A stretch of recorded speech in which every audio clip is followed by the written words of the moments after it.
आप सभी को मेरी नमस्कार। जैसा कि पहले भी कई बार रूलिंग ग्रहों के ऊपर कई प्रकार के उदाहरण मैंने दिए हैं, ऐसा ही एक और उदाहरण जो है मैं लेकर आया हूँ। रूलिंग ग्रह क्या होते हैं? रूलिंग ग्रह वो ग्रह होते हैं जो मौजूदा समय में रूल कर रहे हों। जैसे कि यदि मौजूदा समय में हम कुंडली बनाएं तो मौजूदा समय में जो लगन चल रहा हो, लगन का नक्षत्र स्वामी, लगन का राशि स्वामी, और इस समय चंद्रमा जिस ग्रह के नक्षत्र में हो चंद्रमा का नक्षत्र स्वामी, चंद्रमा जिस राशि में हो चंद्रमा का राशि स्वामी और दिन स्वामी। और इनके साथ ही यदि इन आए हुए ग्रहों की राशि में राहु या केतु हों तो नोट्स के रूप में उनको भी हम लेते हैं। तो आइए एक उदाहरण को हम जरा देखते हैं। कुछ दिन पहले 16 जनवरी 2024 को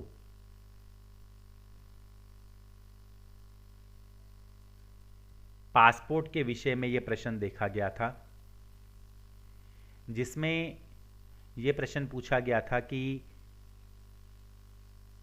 पुलिस स्टेशन से जो है वेरिफिकेशन की कार्रवाई हो चुकी थी, तो अब पासपोर्ट आने के लिए कि पासपोर्ट कब तक आ सकता है उसके विषय में पूछा गया था, देखा गया था। तो 16 जनवरी 2024 को दोपहर के 2:48 मुंबई में ये प्रश्न जो है देखा गया था कि पासपोर्ट कब तक आ सकता है, और इसमें रूलिंग ग्रहों की मदद ली गई। और इसी तारीख इसी समय के जो रूलिंग ग्रह लिए गए, लगन का नक्षत्र स्वामी चंद्र, लगन का राशि स्वामी शुक्र, चंद्र का नक्षत्र स्वामी शनि, चंद्र का राशि स्वामी गुरु और दिन स्वामी मंगल। प्रश्न के समय राहु मीन राशि में जिसका स्वामी गुरु रूलिंग ग्रहों में, तो राहु भी रूलिंग ग्रहों में सम्मिलित हुआ। केतु कन्या राशि में जिसका स्वामी बुध रूलिंग ग्रहों में नहीं, तो केतु को नहीं लिया गया।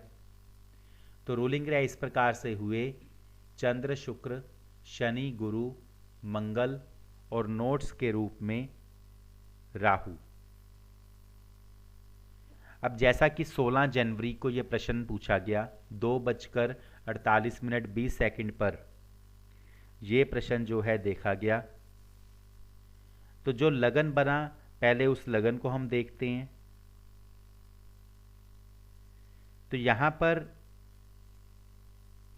यदि हम देख रहे हैं तो वृषभ लगन बना, जो कि स्थिर लगन है। चर लगन हो कार्य जल्दी होता है, स्थिर लगन हो देरी होती है, द्विस्वभाव लगन हो तब भी देरी होती है। तो यहां पर प्रश्न के समय स्थिर लगन बना, यानी कि देरी। प्रश्न के समय चंद्रमा जो है यदि उसको हम देखते हैं तो चंद्रमा जो है वो मीन राशि में, यानी कि द्विस्वभाव राशि, फिर देरी। प्रश्न के समय चंद्रमा शनि के नक्षत्र में, यानी कि पुनर्फू, यानी कि देरी। तो यहां पर 3 प्रकार से देरी जो है दिखाई दे रही है। तो यहां पर यदि हम देखते हैं कि चंद्रमा क्योंकि 16 जनवरी को मीन राशि में था, तो इस दिन को तो कंसीडर नहीं करेंगे। इसके बाद चंद्रमा जो है मेष राशि में जाएगा, तो मेष राशि का स्वामी मंगल क्या रूलिंग ग्रहों में है, तो दिन स्वामी मंगल था, तो मंगल रूलिंग ग्रहों में है। तो यानी कि चंद्रमा, अब यहां पर मैं 16 जनवरी 2024 16 जनवरी 2024 और यहां पर मैं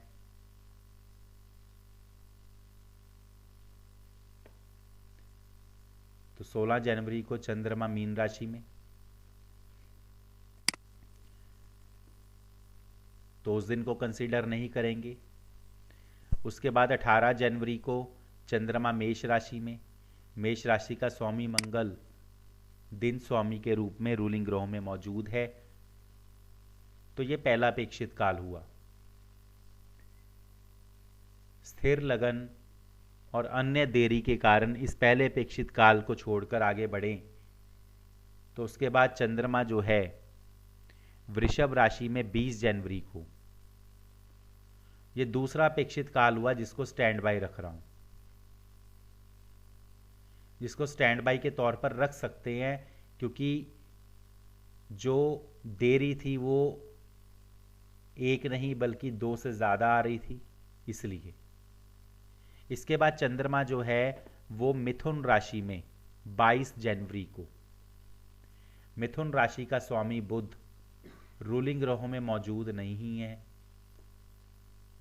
उसके बाद चंद्रमा कर्क राशि में, और कर्क राशि में यदि हम देख रहे हैं तो चंद्रमा 25 जनवरी को, कर्क राशि का स्वामी चंद्र रूलिंग ग्रहों में मौजूद है। तो इसलिए 25 जनवरी को पासपोर्ट मिल सकता है। और इस यदि हम देखते हैं 25 जनवरी को, तो यहाँ पर मैं ऑल प्लैनेट सब लॉर्ड चेंज, और यहाँ पर मैं 25 जनवरी 2024 कंप्यूट, यहाँ पर हम देख सकते हैं कि 25 जनवरी को चंद्रमा चंद्र की राशि में और चंद्रमा रूलिंग ग्रहों में मौजूद, शनि के नक्षत्र में और शनि भी रूलिंग ग्रहों में मौजूद। तो यहाँ पर 25 जनवरी को ही पासपोर्ट मिलने की उम्मीद। तो जैसा कि बाद में पता चला कि 25 जनवरी को दोपहर को पासपोर्ट जो है मिला था। तो मेरे ही ग्रुप की मेंबर ने ये जो है प्रश्न को उन्होंने हल किया, लेकिन इसमें उन्होंने 19 जनवरी तक का लिया था, क्योंकि 16 जनवरी को प्रश्न लिया और 19 जनवरी को चंद्रमा जो है मेष राशि में, तो जिसका स्वामी मंगल रूलिंग ग्रहों में होने से 19 जनवरी का लिया था।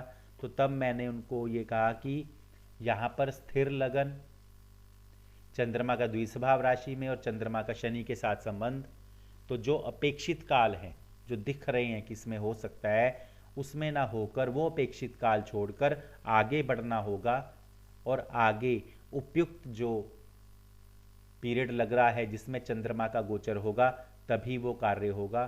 तो इस प्रकार से मेष और वृषभ को छोड़कर मिथुन का स्वामी बुध रूलिंग ग्रहों में नहीं था। उसके बाद चंद्रमा कर्क राशि में 25 जनवरी को, तो 25 जनवरी ही उपयुक्त दिखाई दे रहा था और 25 जनवरी को ही दोपहर को जो है जातक को पासपोर्ट मिला था।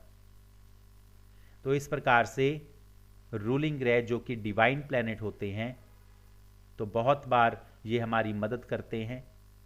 आशा करता हूँ आप सभी को ये उदाहरण समझ आया होगा। आगे भी इसी प्रकार से उदाहरण मैं भेजता रहूँगा। कृपया मेरे चैनल से जुड़े रहें। धन्यवाद।